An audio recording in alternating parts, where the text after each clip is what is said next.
오늘 함께 나누실 하나님의 말씀은 출애굽기 2장 23절에서 3장 12절까지 말씀입니다.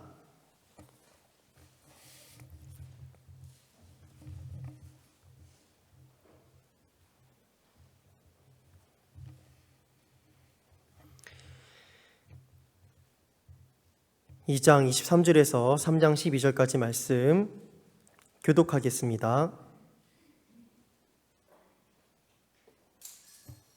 여러 해 후에 애굽 왕은 죽었고 이스라엘 자손은 고된 노동으로 말미암아 탄식하며 부르짖으니 그 고된 노동으로 말미암아 부르짖는 소리가 하나님께 상달된지라.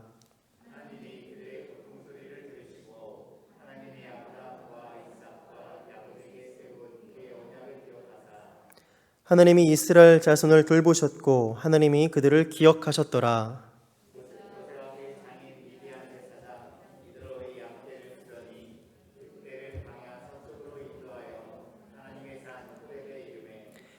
여호와의 사자가 떨기나무 가운데로부터 나오는 불꽃 안에서 그에게 나타나시니라. 그가 보니 떨기나무에 불이 붙었으나 그 떨기나무가 사라지지 아니하는지라.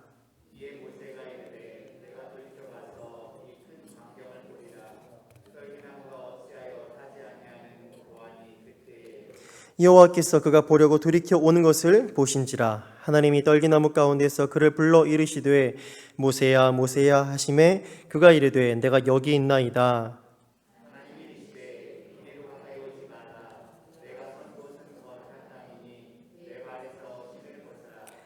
또 이르시되 나는 내 조상의 하나님이니 아브라함의 하나님 이삭의 하나님 야곱의 하나님이니라. 모세가 하나님 배웠기를 두려워하여 얼굴을 가리매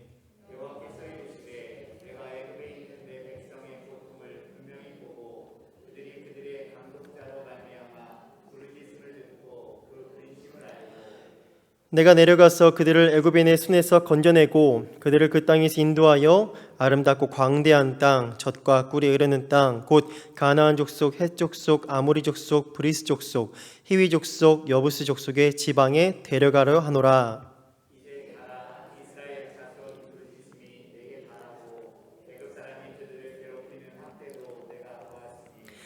이제 내가 너를 바로에게 보내어 너에게 내 백성 이스라엘 자손을 애굽에서 인도하여 내게 하리라.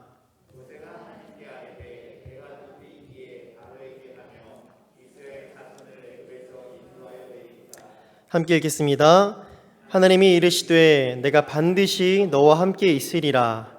내가 그 백성을 인도하여 낸 후에 너희가 이 산에서 하나님을 섬기리니 이것이 내가 너를 보낸 증거니라. 아멘.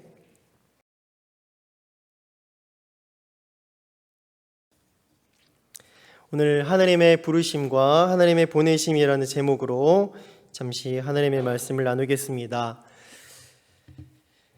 지난번 설교 때 요셉 이야기를 마지막으로 했는데요. 요셉이 이집트의 총리로 있을 때 야곱과 그의 아들들 그리고 그들의 가족들은 모두 이집트로 이주해서 살았습니다. 그리고 세월이 흘러서 요셉과 그의 모든 형제와 그 시대의 사람들은 모두 다 죽었고 이스라엘 백성들은 하나님의 계획하신 대로 생육하고 불어나서 번성하고 매우 강하여 온 땅에 가득하게 되었습니다. 그런데 요셉을 알지 못하는 새로운 왕이 등극을 하고 이집트를 다스리게 되었습니다. 그때부터 이스라엘 백성들은 무거운 짐을 지고 어려운 노동으로 학대를 받게 되었습니다. 요셉 총리의 가족들로서 이집트에서 극진한 대접을 받았던 이스라엘 자손들이 어느새 그 나라의 노예로 전락해 있는 것입니다. 그들은 고된 노동으로 말미암아 탄식하며 부르짖기에 이르렀습니다. 이것이 오늘 읽으신 본문 말씀 앞에 있는 내용들입니다. 자, 그런데 이들이 누구입니까? 바로 아브라함과 이삭과 야곱의 자손들 아닙니까? 하나님의 바로 언약 백성들 아닙니까? 하나님은 분명히 아브라함의 자손들을 하늘의 별과 바닷가의 모래와 같게 하겠다라고 말씀하셨습니다.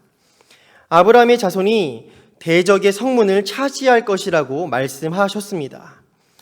아브라함의 자손으로 말미암아 천한 만민이 복을 받게 될 것이라고 분명히 창세기 22장에서 또 창세기 26장에서 말씀하셨습니다. 그런데 지금 바로 그 아브라함의 자손들, 즉 하나님의 언약 백성들이 타국에서 강제로 노역을 하면서 큰 고통 가운데 억압을, 학대를 지금 받고 있는 상황인 것입니다. 오늘 본문은 하나님께서 바로 그러한 당신의 언약 백성들이 내는 고통 소리를 들으셨다라고 말씀합니다. 하나님께서 아브라함과 이삭과 야곱에게 세우신 그 언약을 기억하셨다라고 말씀하십니다. 하나님은 결코 하나님께서 세우신 언약을, 그리고 언약 백성들을 잊지 않으십니다. 하나님은 참으로 언약에 신실하신 하나님이십니다.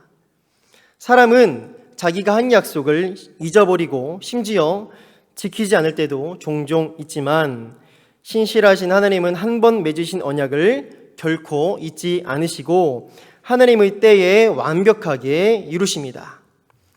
7년 대기근 가운데 요셉을 통하여 야곱 가족의 생명을 보존하셨던 그 하나님께서 이제는 모세를 통해서 이집트의 억압 가운데 있는 하나님의 언약 백성들을 구출해 내실 것입니다. 하나님은 언약 백성들의 부르짖음을 결코 외면하지 않고 하나님의 때에 하나님의 언약, 곧 하나님의 말씀을 반드시 완벽하게 성취하시는 신실하신 하나님이십니다. 여기에서 우리가 한 가지 이해할 것은, 이제 예수 그리스도를 믿는 믿음으로 구원을 받은 바로 우리가 아브라함의 자손이며 언약 백성이다라는 사실입니다. 이제 그리스도인 된 우리가 바로 예수 그리스도를 아는 참 복을 천하 만민 모든 민족들에게로 흘려보내는 축복의 통로다라는 것입니다. 하지만 동시에 오늘 본문의 상황과 같이 하나님의 자녀가 된 우리는 이 땅에 살아감에 있어서 때로는 고난과 아픔을 만나기도 합니다. 세상의 불의한 폭력과 억압을 마주할 때가 있고, 그리고 그래서 억울한 눈물을 흘릴 때도 있습니다. 하지만 그러한 모든 순간에도 우리는 꼭 기억해야 합니다. 하나님은 자녀가 된 그리스도인들이 당하는 모든 고통과 부르짖는 소리를 결코 외면하지 않으십니다. 하나님은 자녀들의 부르짖는 소리를 듣고 계시고 분명히 보고 계시며 모든 것을 알고 계십니다. 그리고 나아가 하나님의 가장 완벽한 그 타이밍에 친히 역사하셔서 건전해 주시고 인도하여 주시는 하나님이십니다. 그러므로 우리는 우리가 처한 모든 상황 가운데에서도 언제나 언약에 신실하신 하나님을 굳게 신뢰할 수 있어야 합니다. 처한 상황 그 자체에 우리가 집중하는 것이 아니라 언약 백성된 자녀들의 삶을 지켜주시고 돌봐주시는 좋으신 우리 아버지께 믿음의 시선을 더욱 고정하고 더욱 부르짖으며 나아갈 수 있어야 하는 것입니다. 다시 본문으로 돌아가 보겠습니다. 오늘 본문에서는 하나님께서 고난 가운데 있는 언약 백성들을 건져내시기 위해서 한 사람을 찾아오시는 장면이 등장합니다. 그는 바로 잘 알고 계시듯이 물에서 건져냄을 받은 자 모세였습니다. 하나님께서는 불타는 떨기나무 가운데에서 그를 부르셨습니다. 모세야, 모세야. 이 모세는 누굽니까? 히브리 사내 아이들은 태어나면 모두 나일강에 던져 죽이라는 파라오의 명령이 있을 때에 레위 지파의 아므람과 요게벳의 아들로 태어난 사람이었습니다. 그는 3개월 동안 숨겨서 길러지다가 결국 갈대 상자에 담겨서 나일강에 던져졌는데, 파라오의 딸에게 발견되어서 이집트 공주의 아들로 자라나게 되었던 사람입니다. 그리고 그의 이름은 나일강에서 건져냄을 받았던 그 상황을 따라서 건져냄이라는 의미의 모세로 불리게 되었습니다. 오늘 본문에서 하나님께서 바로 그 이름을 부르고 계신 것입니다. 그런데 하나님께서 모세를 찾아오셨을 때, 모세를 부르셨을 때 그때의 상황이 좀 눈에 띕니다. 그때는 그 모세가 이집트 공주의 아들 신분으로 떵떵거리면서 왕궁에 있을 때가 아니었습니다. 그렇다고 해서 동족 히브리인들로부터 인정을 받는 상황이 있던 것도 아니었습니다. 그는 전에 동족 히브리인을 구하기 위해서 이집트 사람을 쳐 죽였지만 동족으로부터 인정도 받지 못했고 도리어 그 일로 말미암아 파로의 얼굴을 피해서 이집트를 떠나 도망쳐야만 했습니다. 그는 지금 고향도 친족도 없는 이방 땅의 나그네로서 장인 이드로의 양떼를 치며 그저 하루하루를 살아가고 있는 변방 목동에 불과했습니다. 그런데 그렇게 낮아질 대로 낮아져서 미디안 광야, 마치 해상의 변두리에 있는 그 모세를 하느님께서 찾아오신 것입니다. 그리고 그런 모세에게 이스라엘 자손들을 향한 하나님의 위대한 구원 계획을 말씀하여 주시고 그에게 사명을 부여하시는 것입니다. 오늘 3장 10절 말씀입니다. 이제 내가 너를 바로에게 보내어 너에게 내 백성 이스라엘 자손을 애굽에서 인도하여 내게 하리라. 전에 모세를 물에서 건지셨던 하나님께서 이제 이스라엘 백성들을 건지시는 일에 그를 부르시며 보내시는 것입니다. 하나님의 위대한 구원 계획에 그 연약한 한 사람 모세를 동참하게 하시는 것입니다. 이후로도 하나님께서는 그렇게 낮고 천한 위치에 있는 어떻게 보면 좀 자신감 없는 그런 사람들을 즐겨 사용하신 것 같습니다. 하나님은 제사장 사무엘과의 식사 자리에 초대조차 받지 못했던 이새의 막내 아들 목동 다윗을 이스라엘의 왕으로 기름 부으셨습니다. 그리고 예수 그리스도의 12 제자들 중에는 다수의 그 배우지 못했던 어부가 포함되어 있었고 심지어 당시 창녀와 같은 죄인으로 취급을 받던 세리도 그 제자 명단에 있었습니다. 하느님은 바로 그렇게 낮고 천한 사람들을 통해서 예수 그리스도께서 오실 계보를 세워가셨고 또한 예수 그리스도의 복음이 세계 열방으로 퍼져나가도록 하셨습니다. 그리고 사도 바울이 고린도 교회에 보낸 서신을 보더라도 하느님께서 부르신 사람들 중에는 육체를 따라 지혜로운 자가 많지 아니하고 문벌 좋은 자가 많지 않았음을 알 수 있습니다. 왜 그럴까요? 하나님은 왜 그렇게 연약한 한 사람을 통해서 하나님의 그 위대한 일들을 이루어 가시는 것일까요? 고린도전서 1장 말미에 보면 하나님께서는 아무 육체도 하나님 앞에서 자랑하지 못하게 하시고자 세상의 미련하고 약하고 천한 사람들을 즐겨 사용하신다는 것을 알 수 있습니다. 이는 오직 믿는 자들에게 지혜와 의로움과 거룩함과 구원함이 되어주신 예수 그리스도만 전부가 되게 하려 하심인 것입니다. 지혜와 의로움과 거룩함과 구원함이 되어주신 우리의 전부이신 오직 예수 그리스도 안에서 자랑하게 하고자 하심인 것입니다. 하나님은 사도 바울에게도 그가 교만해진 것을 막기 위해서 육체의 가시, 곧 사탄의 사자를 주셨습니다. 하나님의 능력은 약한 데에서 온전하여 진다는 말씀을 기억할 때 우리는 도리어 우리의 약함을 기쁘게 자랑하며 오직 하나님만을 더 굳게 붙들 수 있게 되는 것입니다. 하나님의 위대한 사명을 잘 감당하다가 도리어 교만하여져서 하나님을 떠나게 되는 것은 하나님께서 원하시는 것이 아닙니다. 하나님은 우리를 사랑하셔서 우리의 약함 그리고 가시들을 허락하시는 것입니다. 그러므로 우리에게 오직 예수 그리스도만 전부가 되게 하도록 그래서 전부이신 예수 그리스도만을 더욱 붙들고 의지할 수 있도록 우리에게 연약함마저 허락하시는 것은 하나님의 놀라운 은혜와 사랑이 아닐 수 없습니다. 하나님은 예수 그리스도를 통해서 우리를 죄와 사망으로부터 건져내셨고 이제 더 나아가 아직 구원의 은혜를 누리지 못하고 있는 사람들을 건져내시기 위해서 또한 우리를 부르시고 보내십니다. 온 세상 모든 민족을 바라보고 계신 하나님은 나 한 사람 죄와 사망으로부터 건진받고 마는 것에서 하나님의 계획은 그치지 않습니다. 하늘의 밀알이 땅에 떨어져서 죽어 수많은 열매를 맺게 되는 것처럼 우리를 통해서 더욱 많은 열매가 맺혀지기를 하나님은 기대하고 계십니다. 하지만 우리도 하나님의 위대한 그 부르심 앞에서 내가 누구이기에 바로에게 가며 이스라엘 자손을 애굽에서 인도하여 내리이까 라고 말했던 모세처럼 주저하게 될 때가 있습니다.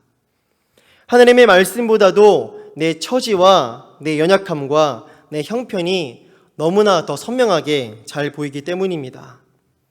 하지만 우리는 기억해야 합니다.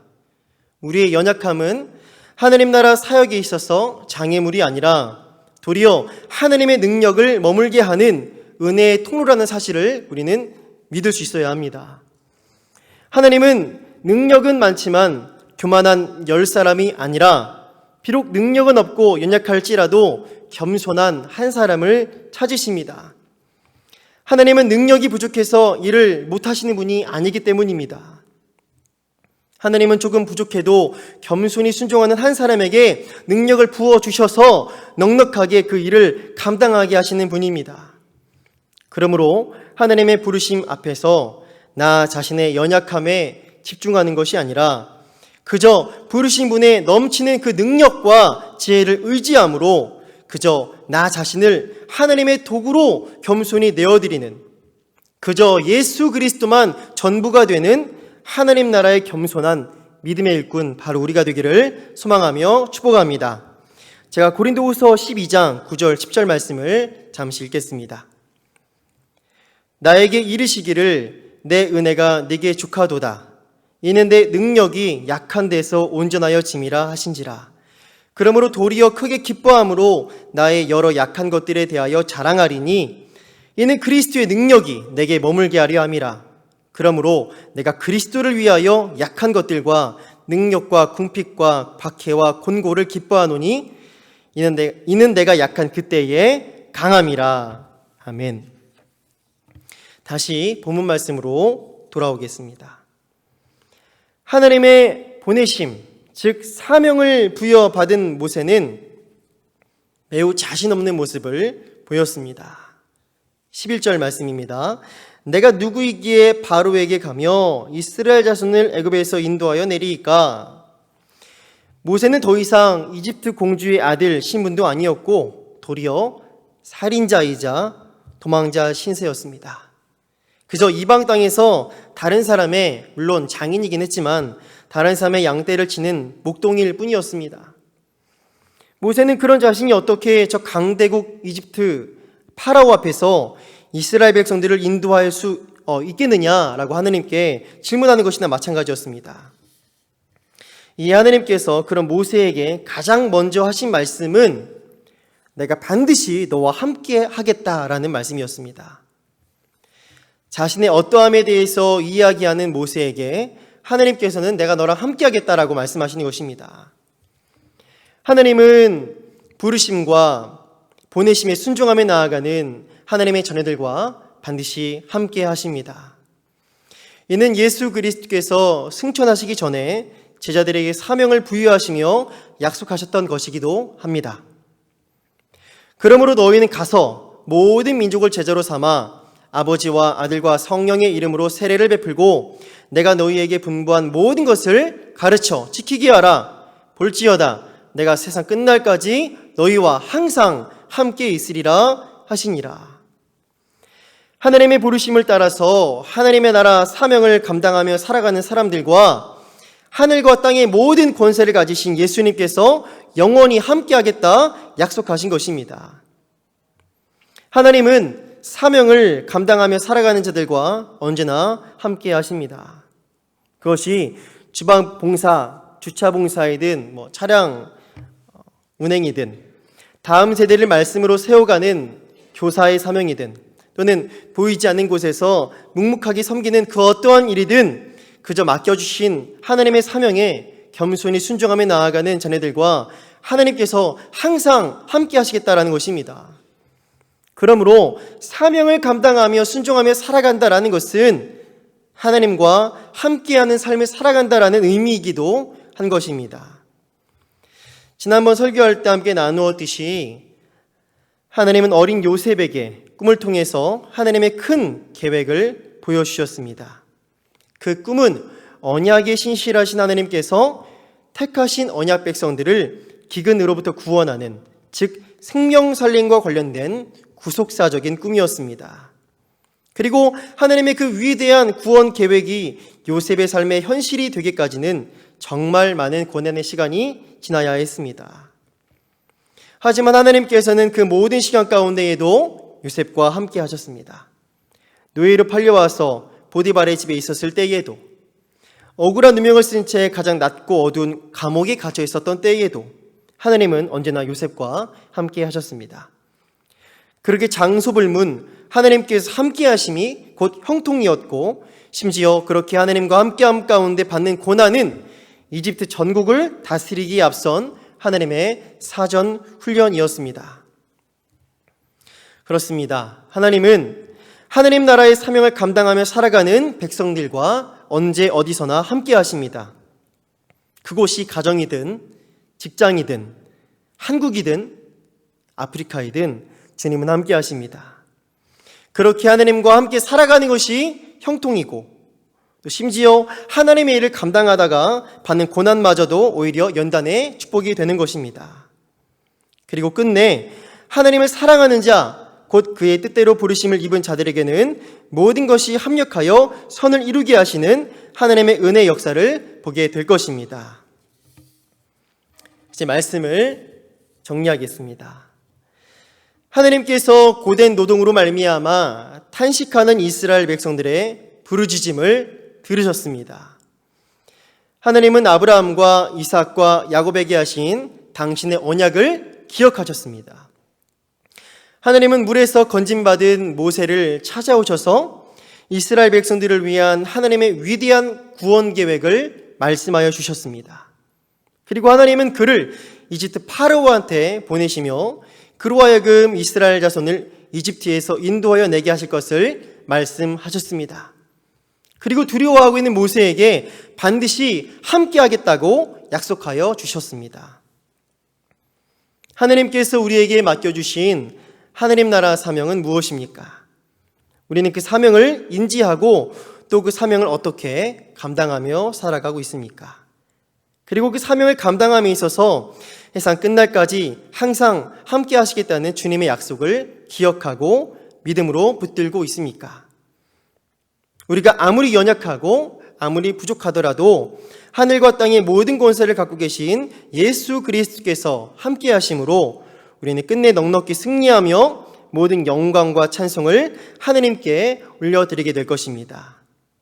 그러므로 우리 모두는 더 이상 나 자신의 연약함에 주목하는 것이 아니라 하나님의 말씀과 하나님의 능력을 주목함으로 하나님의 부르심의 순종으로 자신의 삶을 내어드리는, 그렇게 믿음으로 나아가는, 그래서 한 번 사는 인생 하나님의 영광을 위해서 귀하게 쓰임받는 하나님 나라에 충성된 사명자들 되기를 간절히 소망하며 축복합니다.